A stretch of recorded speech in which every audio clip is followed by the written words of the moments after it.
Swayam Prabha. Digital India. Educated India.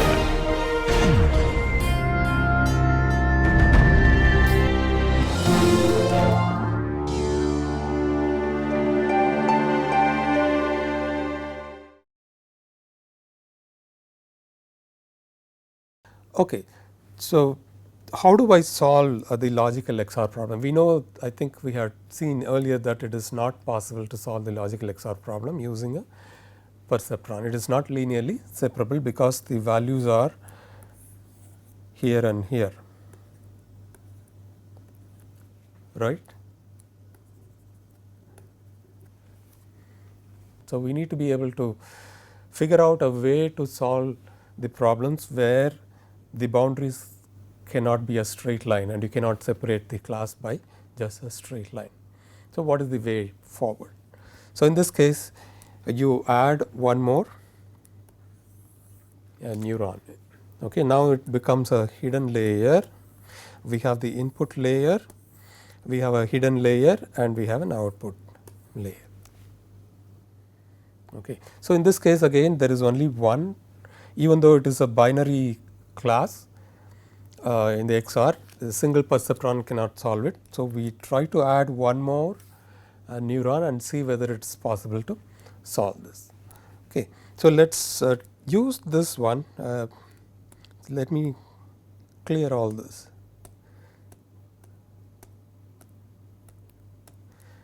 Okay, let us use this network. Assume that we have already found these values of the weights. Okay, in this case the bias has no value because it is always multiplying and then by 0. So, it is not going to have any effect. So, you can ignore this if you want. Okay. In many cases, instead of having a separate bias value as we had shown earlier, it will become part of the input. So, we can consider this as x naught. So, every input will be added with the bias value. So, in this case if you use the standard computation model that we had described earlier. Okay, so, here H 1 equal to x 1 W 1 1. Okay, so, we call this as W 1 1, W 1 2, W 2 1, W 2 2. So, for H 1 the weights are the x 1 is contributing its value through W 1 1. Okay, so, that is why we have it here. X 2 is contributing the value to H 1 through W 2 1. And then the bias is contributing its value through B into W B 2, right. So, you can compute H 1 and H 2 in this fashion for every input that you are providing. Okay. So, in this fashion H 1 could be computed and then Y could be computed using, let us call this as V 1 V 2. Y is equal to H 1 V 1 plus H 2 V 2, and if you have some contribution from the bias, if it is not equal to 0, we can add that. So, in this case since it is 0, we are not going to be considering this, you can actually ignore. Okay. So, you can fill this up.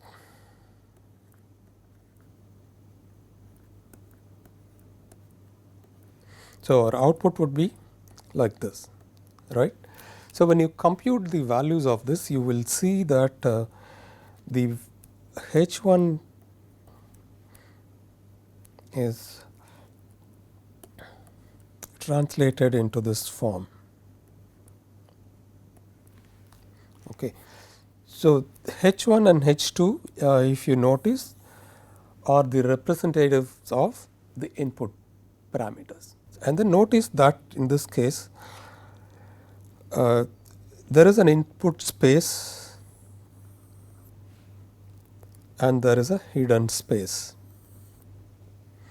and this is the output that you are computing, and then it is also the expected output, right. you can notice that from the input space to the hidden space there is a change. What change that you find? The values that you have here for 0 1 and 1 0 have become 1 0 and 1 0 in this space. Okay, it is very similar to what we saw in the LSI where we used SVD, right. From the term document matrix, using your, let us call this as X. So, here you have the terms and here you have the documents, right. So, this is the input space that we had given to the LSI. When you use the SVD, what happened was we have U sigma and V transpose, right. So, it was decomposed into 3 different matters, this you know.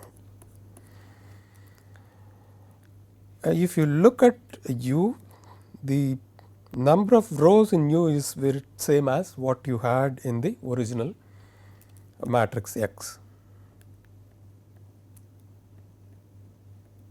right. So, that is why we used to call the elements of U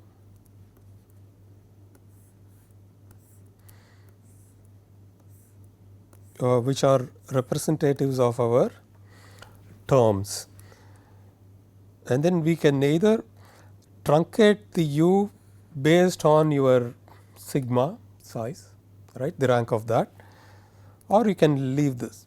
So, I can have, let us say, about 50 elements and it will still represent term 1, term 2, term 3 and so on, right. And if you have more precision, have it extended to 100, or you want to have the entire precision, then you do not want to lose anything, you can keep the entire vector or the row vector, right. So, this is our embedding that we were talking about. But if you look at the actual values from the X, right,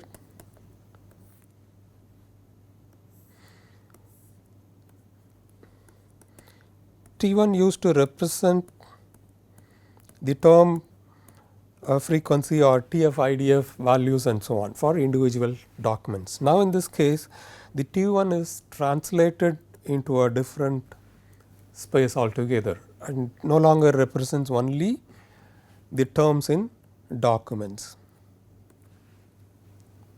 right. So, this part you understand, right. In the same fashion, if you look at this XOR, the input space is the 0 0 0 1 1 0 and 1 1. So, when you move it to the hidden domain, it is translated into 0 0 1 0 1 0 and 1 1.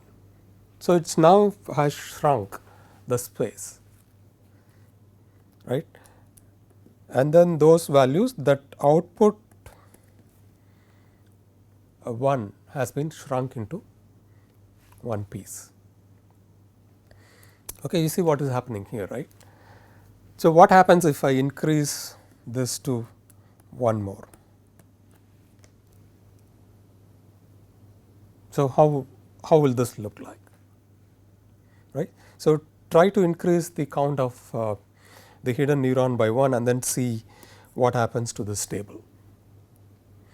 Okay. You see this, right. So, now we are able to shrink the space of the input into a smaller space using H1 and H2, and we are still able to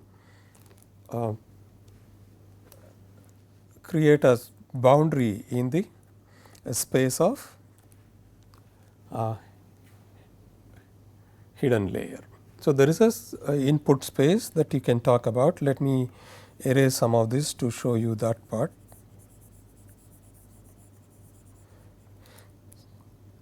So, our input spaces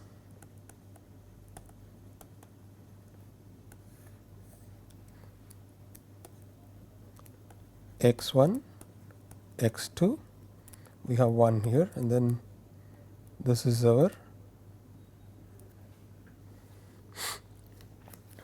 0 and we have 1, right. So, this is our input space. So, in the hidden space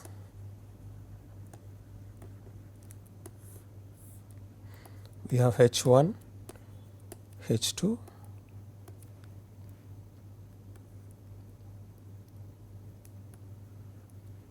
so what happened here? We have a 0, oops, right. 1 0 is like this, and then 1 1 is this way, correct. So, we have one value here. So, it is easy for you to now separate these two out in this space, correct. So, there is a change from the input space to the hidden space, and in the hidden space we are able to really do the boundary, rather we are able to really compute a boundary that separates these values in a linear fashion. Okay. So, for us to get to the level where there are non-linear conditions, we are going to be increasing the hidden unit, and it will depend on the size of the application. For example, in many cases when you go down the lecture series, you will find the hidden space would be around 100, 200, or in some cases it is even 500 and so on. Okay. So, I have provided all the intuition that we have spoken about in this particular slide. Okay. So, you may want to read this and then understand this cleanly. So, the last one is a question for you. I will try to answer this question.